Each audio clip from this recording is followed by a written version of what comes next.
Magandang gabi mga kabarangay. Mahalaga pong paksa ang ating pag-uusapan ngayon. Kung mapupuna po natin mga kabarangay na kahit saan tayo tumingin sa mga balita sa print media, sa mainstream media, sa YouTube, sa Facebook, na masyado pong ina-advertise yung balita ngayon na di umano isang makasaysayan para sa bansang Pilipinas ang pagkapanalo nito sa arbitral tribunal kung saan ang naging ruling po ay itong West Philippine Sea ay sakop ng teritoryo ng Pilipinas. So, ang ibig po sabihin nito, binibigyan po ng diin ng mga mainstream media, both print and air media, kasama na po yung social media, na dapat pasalamatan ng Pilipinas ang makasaysayang panalong ito ng mula sa International Arbitral Tribunal. At pinalalabas po dito na napakagandang achievement ito ng nakaraang administrasyon ni Pinoy o ni Pangulong Aquino. At sa makatwid, ang pagbabaliwala ni Pangulong Duterte dito sa arbitral decision ay pinalalabas po na isang napakalaking kataksilan sa bahagi ng ating Pangulo o sa bahagi ni Pangulong Duterte, sapagkat hindi binibigyan ng importansya ng kasalukuyang administrasyon ang sinasabi po nilang napakahalaga at makasaysayang panalo na natamo ng bansang Pilipinas noong panahon ni Pinoy, itong arbitral decision na ito o itong award na ito ng International Arbitral Tribunal. Mga kabarangay, mga kababayan, ito po ay panlilin lang ng mga opposition, lalong-lalo na po dyan. Lahat po, yung kabilang sa opposition, si Leni Robredo at si Ping Lacson, si De Lima, lahat po nung nasa opposition, yung mga dilawan yan, si Ontiveros, si Relon, si Pangilinan. Ito po ang kanilang pinagdidiinan. Si Del Rosario, lahat po yan. Sapagkat ang nais po nila dito ay makondisyon ang publiko na si Pangulong Duterte po ay siya ang taksil sa ating bansa at si Pangulong Duterte ang nagsuko ng soberenya ng Pilipinas dyan sa West Philippine Sea in favor of China. Yan po ang gusto nilang palabasin. At yan po ang kanilang ginagamit na issue, lalo na po sa darating na halalan laban po sa ating Pangulo. Paulit-ulit po ito. At kung titingnan po natin ngayon yung massive campaign tungkol po dito, sinamantala nila na ito di umano ang pang-5 taon ng anibersaryo ng pagkapanalo natin dyan sa West Philippine Sea sa pamamagitan po ng International Tribunal Award. Kaya po, bagamat paulit-ulit na rin itong ating pagsasabi dito, sapagkat paulit-ulit din ang kanilang paggamit sa isyong ito. Kaya nararapat din lamang po na ulit-ulitin din po natin nang sa gayon maintindihan ng sambayan ng Pilipino ang katotohanan po tungkol dito. Inuulit po natin na ang nagsuko po ng soberenya ng ating bansa dyan sa West Philippine Sea in favor of China ay wala pong iba kundi si Pangulong Aquino noong 2012. Kasama po niya si Trillanes, si De Lima, si Antonio Carpio, si Del Rosario, at lahat po ng oposisyon na yan. Yan po ay isinuko ni Pinoy noong 2012. Paano po ang nangyari? Bakit natin nasabi na isinuko yan ni Pinoy? Mayroon pong persa ng Pilipinas dyan po sa Scarborough Shoal at dyan sa West Philippine Sea. Nagkaroon din po dyan ng mga Chinese vessels, militia vessels. Bigla pong inutusan ni Pinoy na mag-withdraw ang mga Philippine Navy dyan po sa area. Alinsunod di umano sa pakiusap ng Amerika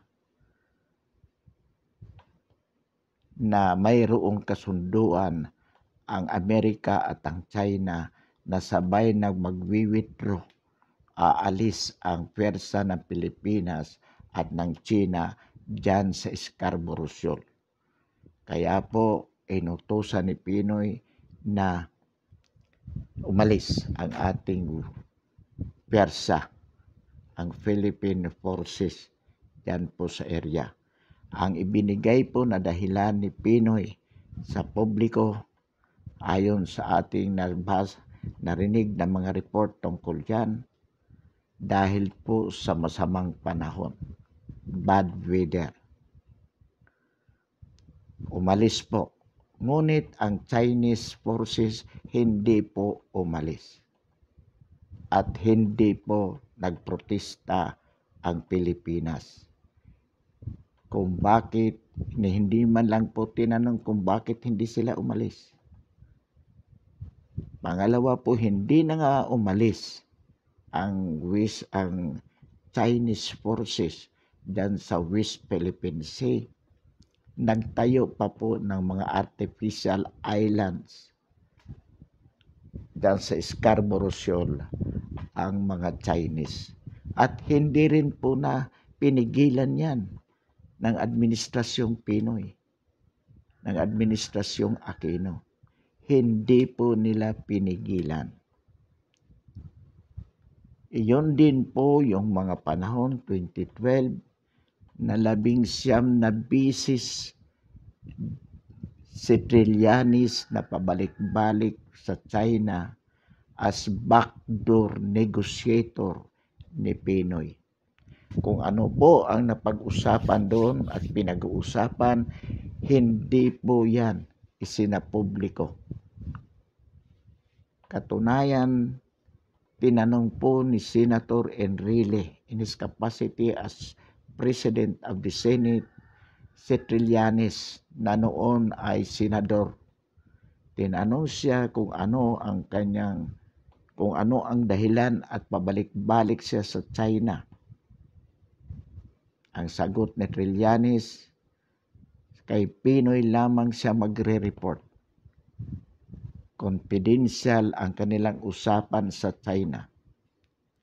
Ang sabi pa nga ni Enrile, sinabihan ni Trillanes ang Philippine Ambassador to China na huwag isulat, don't take notes for the negotiations that he is interring with China. Yon po ang katotohanan dyan. Sa halip, ang ginawa po ni Pinoy Antonio Carpio at ng mga Dilawans na yan, nag-file po sila sa International Tribunal, Arbitral Tribunal tungkol po dyan sa West Philippine Sea. Hindi po nag-participate ang China sapagkat hindi nito nire-recognize ang kapangyarihan ng International Tribunal ng International Arbitral Tribunal. Hindi po kinikilala ng China yan. At after 4 years po, yan po noong 2016, lumabas ang decision na panalo ang Pilipinas. Mula noon, yan po ang issue na kanilang ibinabato sa ating Pangulo, na bakit daw hindi pinatutupad ng ating Pangulo ang desisyon na yan laban sa China. Sasagutin po natin kung bakit hindi maipatupad yan. Una po,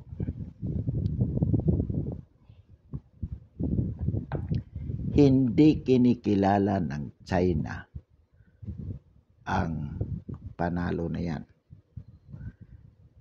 So, kung yan po ang gagamitin natin ng dahilan na umalis kayo dyan sa West Philippine Sea, China, dahil kami na ang panalo dyan, ang sagot po ng China, wala kaming pakialam dyan. Hindi namin kinikilala yan bilang legal na desisyon laban sa amin. Kaya hindi nyo kami mapipilit na paalisin dito. So dahil ayaw po ng China na umalis voluntarily, hindi po natin sila pwedeng mapilit. Maliban na lamang po kung gagamitan natin ng pwersa para sila ay itaboy. Pag ginawa po natin yan, ang ibig po sabihin nakikipaggera tayo sa China. Kung magkakaroon po ng digmaan between the Philippines and China dahil dyan sa West Philippine Sea, ang una po na tayo po ang talo. Bakit? Sa aminin man natin at hindi po natin kaya militarily ang China. Malakas na po ang pwersa ng China. Ang Pilipinas ay wala pa po sa kalingkingan. Bakit? Sapagkat sa napakahabang panunungkulan ng mga Aquino, ang mga Dilawan mula noong 1986 na mapatalsik si Marcos, wala po silang ginawa para palakasin ang ating lakas sandatahan. Hindi po nila ito sinuportahan upang maging malakas katulad ng sa Israel. Kaya wala po tayong laban. Dahilan po dyan, sapagkat si Pangulong Duterte ay praktikal. So, instead na makipaggera sa China, President Duterte opted, pinili po niya ang makikipagkaibigan sa China at pag-usapan kung paano mariresolba ito sa diplomasya. Nang sa gayon, wala pong gera. Ito po ang approach na ginagamit ng ating Pangulo. Hindi po ibig sabihin yan sa pakikipag-usap sa China, hindi po ibig sabihin na isinusuko natin ang ating soberenya. Ito po ang tamang desisyon. Sapagkat ang arbitral decision, yan po ay mali. Sapagkat dinesisyonan po ng International Arbitral Tribunal ang inihain ng Pilipinas, gayong wala naman po ang China, hindi nag-participate ang China sapagkat hindi nila kinikilala ang kapangyarihan ng International Tribunal, Arbitral Tribunal. Samantalang itong ginagawa po ni Pangulong Duterte, ang kausap mismo dito ang China. Paano ba natin pagkakasunduan ito? Paano ba maresolba ang issue na ito? Clinic-claim nyo na inyo yan, clinic-claim din po namin na amin. Pag-usapan natin sa maayos na paraan bilang magkaibigan, magkapitbahay na bansa. Maliwanag po dito na hindi namin ito sinusuko. Kung yan din ang inyong paninindigan, mag-usap tayo kung paano natin ito maresolba. Iyan po ang tama. Hindi po natin pwedeng ipilit, katulad ng sinasabi ng oposisyon, na ipilit ipatupad ang arbitral award na yan. Because it is not being recognized by China. If by all means we are going to enforce it against the will of China, that means we are entering war with China. And this is what the President is avoiding. Ito po ang iniiwasan ng ating Pangulo, which is the practical means of resolving it. That award, in whatever way, that cannot be enforced except by war with China. At kung gera po ang usapan, inuulit po natin yan. It is not within the power of the President to declare. Hindi po. Sapagkat sa ilalim ng saligang batas, Kongreso lamang, in a joint session, voting separately by total votes to declare the existence of war. So wala po sa kamay ng Pangulo yan. Nasa Kongreso. Kaya hindi gumagalaw ang Kongreso. Alam nila na hindi natin kaya makipaggera. Sapagkat kung gusto talaga natin ang gera laban sa China upang maitaboy sila, then it would be for Congress to do so, to call for a joint session on the part of the Senate. Ngayon sasabihin po nila Lacson, Tito,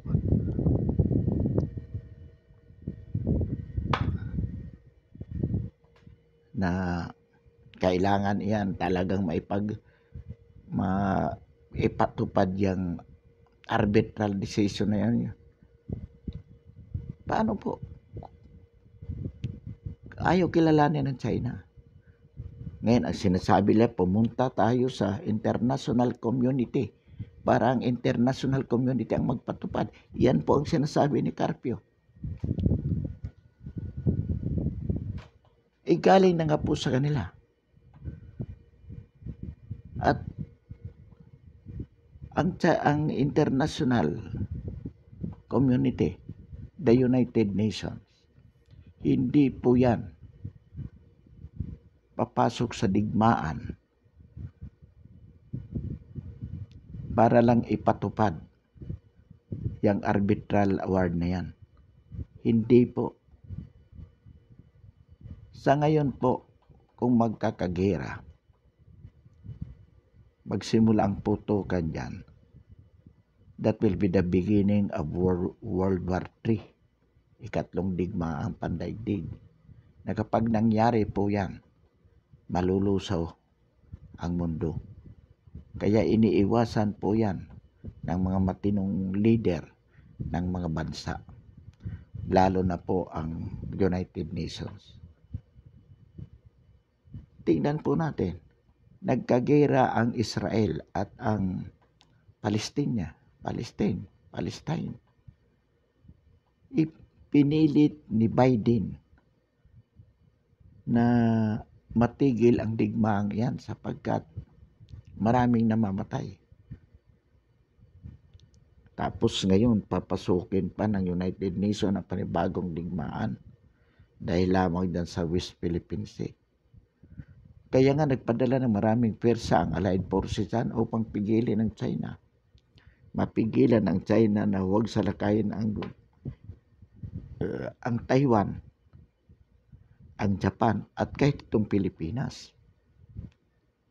So, yung Allied Forces led by the US and other forces is there at the West Philippine Sea, at the South China Sea in general, to police against China na huwag niyang duruin yung maliliit na bansa dito sa Asia. Pagkatapos tayo, at this point in time, na mataas ang tensyon, sasabayan po natin. Ito ang sinasabi ng opposition. Ang totoo po niyan, alam yan ng opposition. Gusto lang nilang baliktarin ang pangyayari sa pamamagitan ng pagsasabi sa pagkukondisyon sa publiko na si Duterte ang nagsuko ng soberenya sa West Philippine Sea dahil ayaw nito ipatupad ang arbitral award. Hindi po. Ang unang nagsuko ng desisyon ng soberenya sa West Philippine Sea noong 2012 ay ang Administrasyong Aquino. Pampalubag loob ang kanilang pag-file ng claim sa International Arbitral Award. Ang ating nga pong paniniwala dyan, binagpabayad ang rehimeng Aquino, ang mga oposisyon na yan sa China. Kaya hinayaan nilang i-occupy ng China ang West Philippine Sea at inutusan na mag-withdraw ang ating persa as a face saving. Maari pang ang kakutsaba dito ang China mismo. Maaring iyon ang naging usapan ni Trillanes at ng Beijing. I-occupy na namin yan, West Philippine Sea. Ngayon, para naman hindi lumabas na ang kakapal ng mukha nyo, palabasin nyo, nag-file kayo ng arbitral claim. Pero, at syempre, hindi kami magpa-participate, kaya mananalo kayo dyan. Ngunit hindi namin kikilalanin yan. So ngayon, pinalalabas ng opposition nga naman, si Pangulong Duterte ang mali. Dahil ayaw nito ipatupad ang arbitral award. Pero sila po ang nag-give up ng soberenya. Yung mga opposition na yan. Sila ngayon ang pinakamaingay. Paulit-ulit at gagamitin po nila yan bilang isyu sa darating na halalan. Sasabihin nila na taksil sa bayan si Pangulong Duterte sapagkat isinuko nito ang West Philippine Sea. Katunayan, ayaw niyang ipatupad ang ating panalo. Yan po ang palalabasin.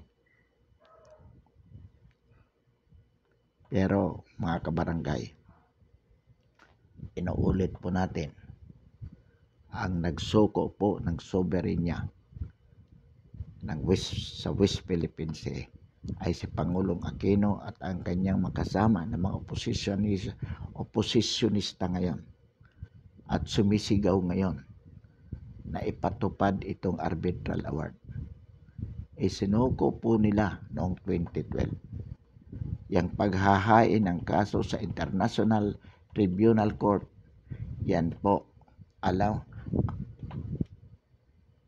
ang sabi pa nga po dyan, gumastos ng milyon-milyon ang ating gobyerno sapagkat peso converted into dollars para ba ibayad sa abogado na siyang nag-represent sa Pilipinas doon sa arbitral award, sa arbitral proceeding. Defective po yan sapagkat ayon sa isang ambasador, hindi po dumalo ang China. China was absent throughout the proceedings. Kaya lumabas po ang arbitral award. Doon pa lamang po. There can be no arbitration without both party, the disputing party being present. Because the essence of arbitration is how to attain, to come up with a compromise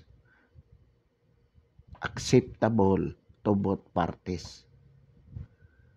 Yan po ang arbitration. Paano ba ito aayusin yung gusot? Iba po yan sa litigation under ordinary court. Kasi sa ordinary court, kapag hindi dumalo ang isang parte, provided he was notified and his absence is not justifiable, the trial can go on. And the case will be decided based on the evidence presented by the attending party. And once my decision, the court can enforce that decision against the party, the losing party. Pero dito po sa arbitral decision na to, the fact na wala yung China, no compromise could have been achieved. Ngayon, may decision. Bakit hindi ipatupad ng international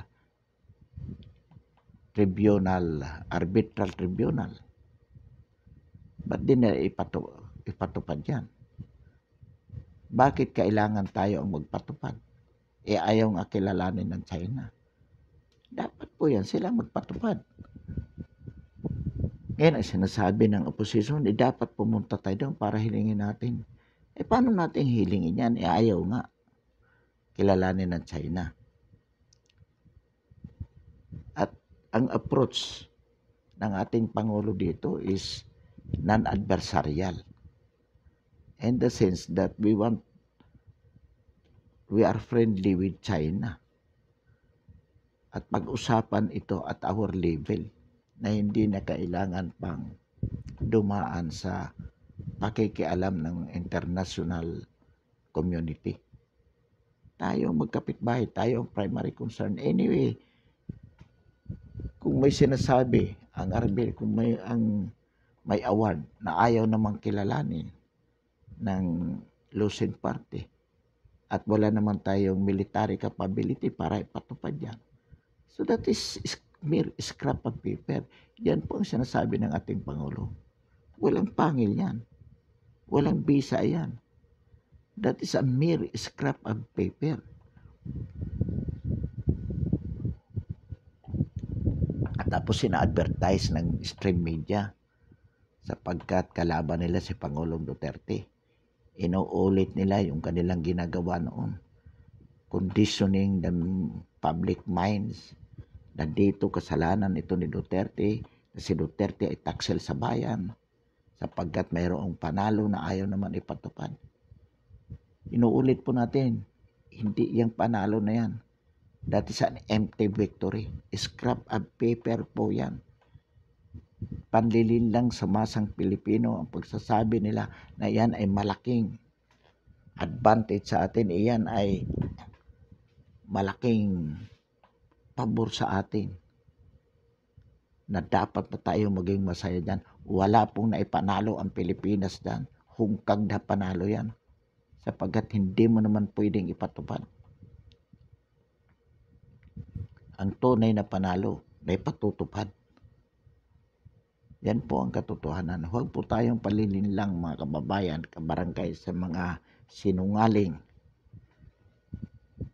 Mga sinungaling po itong mga opposition.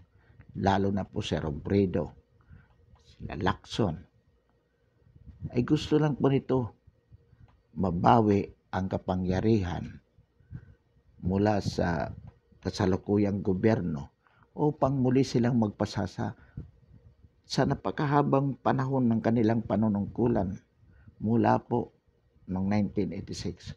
Mga Cory people po ang nanalo na yan. Yan din po mga taong nasa Senado. Yan si Relon, si Pangilinan, si De Lima, kasama po nila yan si Carpio in his capacity as legal consultant ng gobyerno ng Aquino. Sila po. At panay kasinungalingan ang pinagsasabi nila.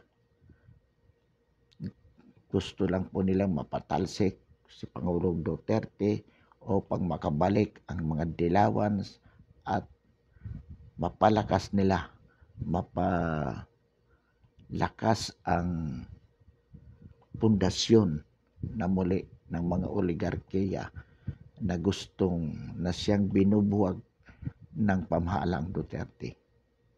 Kaya galit na galit po ang mga opposition na yan, mga oligarkiya na yan. At gagawin nila ang lahat ng kasinungalingan upang mapatalsik ang mga Duterte mula sa Malacanang. Mga kababayan, mga kapatid, hindi po natin ito hahayaan. Isisigaw po natin sa tuwi-tuwi na ang kasinungalingan, ang kataksilan ng mga Aquino at itong mga dilawans na ito. Pansamantala atin pong wawakasan ang ating talakayan. Magandang gabi, maraming salamat po. At inaanyayahan po natin na i-subscribe ang ating YouTube channel, ang ating paninindigan sa napapanahong isyu ng lipunan.